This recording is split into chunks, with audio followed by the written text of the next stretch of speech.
Welcome back everyone. Today's video is an exciting one because I will be sharing with you the incredible journey of my lockdown garden. What started as a small project has now become a major source of my producing a whopping 80% of the food consumed. I cannot wait to show you the progress and share some tips and tricks along the way. Hey everyone, it's been a while since last updated you on my lockdown garden.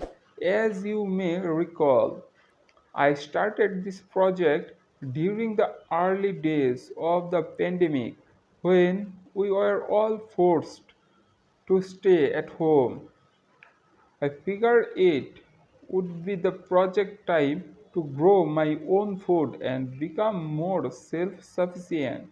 So I cleared out a small area in my backyard and began the journey. My personal experience of the COVID-19 pandemic would have been largely unremarkable had it not been for my garden.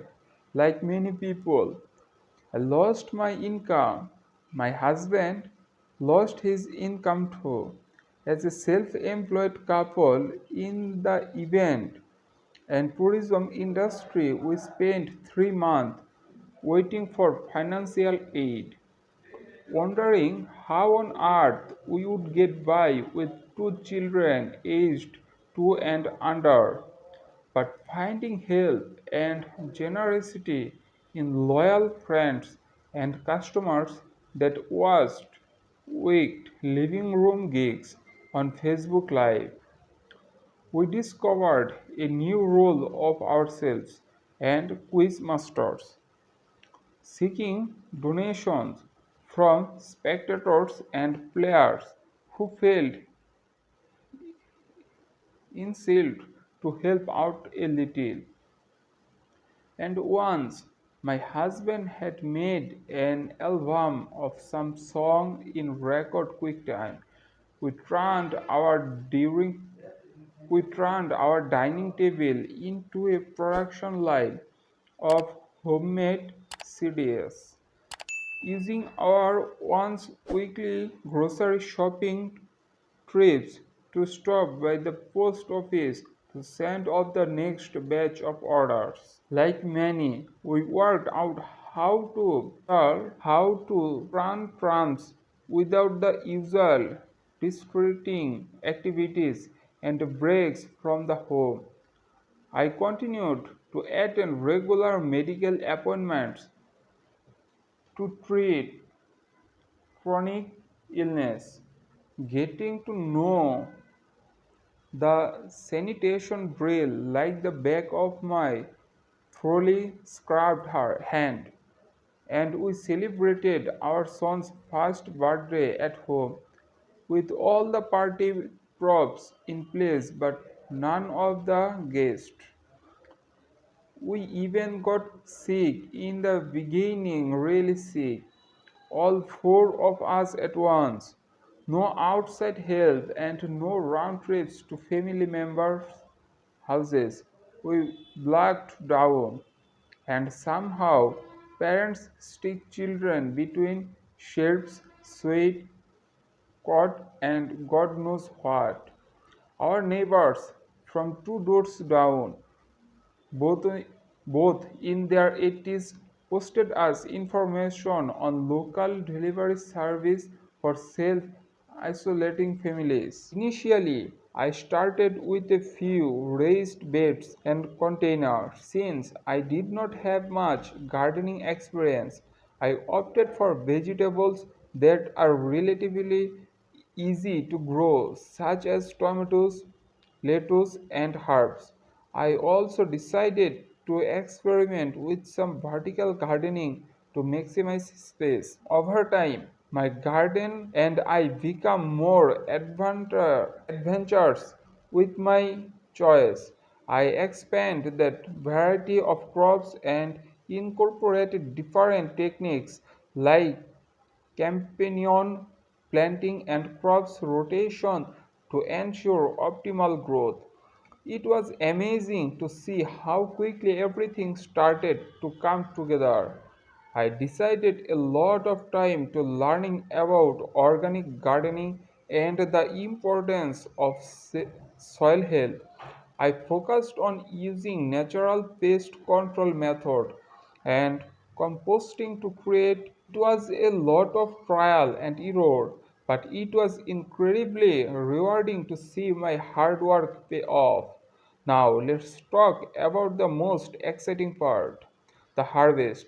I could not believe my eyes when I started picking fresh, homegrown produce from my own backyard. It was an incredible feeling, and I know I had made the right decision to embark on this gardening journey. From juicy tomatoes, crisp lettuce, my garden was providing me with a diverse range of vegetable and herbs. Not only did it taste better than store-bought produce, but it also gave me a sense of pride and satisfaction knowing that I was nourishing myself with food I had to grow with my own hands. Now I want to share some tips and tricks that helped me achieve such remarkable result with my lockdown garden. If you are considering starting your own garden or want to improve your exciting one, these tips will definitely come in handy. Start small. Begin with a manageable area or a few containers to avoid filling. The right crops. Opt for vegetable and herbs that are well suited to your climate and growing conditions. Invest in good soil. Ensure your soil is rich in nutrients by using organic compost and natural fertilizer. Practice companion planting. Certain plants thrive when grow together while others repel pests. Take advantage of this natural combination. Consistent watering. Water your plants regularly but be mindful not to overwater. Each plant has different water requirement. Mulching. Apply a layer of organic mulch to help retain moisture, suppress weeds, and maintain soil temperature. Harvest at the right time. Learn when your crops are ready for harvest to enjoy the best flavor and quality. As my garden continues to thrive, I cannot help but think about the future. I plan to expand the garden even further and experiment with my new crops and techniques. There's always something new to learn and discover in the world of gardening. I also want to explore ways to preserve the surplus harvest like canning and freezing so I can enjoy my homegrown produce even during the off season. And there you have it, folks. My lockdown garden has transformed from a small project to a significant source of my groceries, providing me with fresh and healthy food right from my backyard. If you are considering starting your own garden, I hope this video has inspired you to take the leap. Trust me, the rewards are incredible. Thank you all for watching, and if you enjoyed this video, don't forget hit the like button and subscribe to my channel for more gardening adventures. Until next time, happy gardening.